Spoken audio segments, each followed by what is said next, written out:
All right, let's continue our long way to football by taking a trip up to Spring Hill, where there's a new man in charge of the North Webster Knights. Daniel Brown has more with head coach Christopher Wilson. North Webster head coach Christopher Wilson is a people person. He says summer workouts are still an opportunity to get to know his players.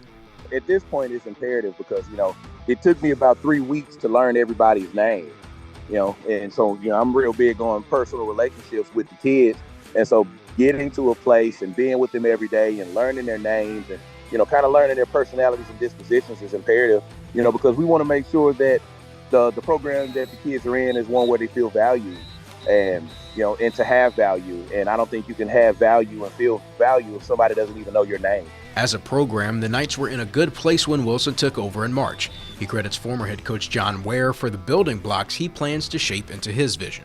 Nothing that they were doing was wrong, so to speak, but it's always important that if we can, bring some of the things that we're doing out here up to the current times and, provide these kids with the opportunity to feel like everybody else and to have the same opportunities as everybody else. And that's important.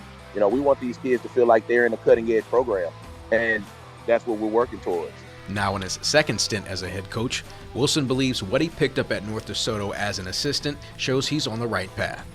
I think being with Coach Dunn and those guys over at North DeSoto validated my playing dealing experience. A lot of the things that I was trying to put in place and that we did put in place in playing dealing over those 2 years were validated at North DeSoto. They do such a great job building leaders and building kids and putting them in the forefront of the program. And I tell my kids all the time here, championship programs are player ran.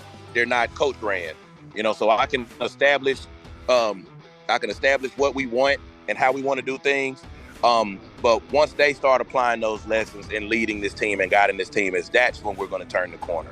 Covering North Webster, Daniel Brown, KTBS 3 Sports.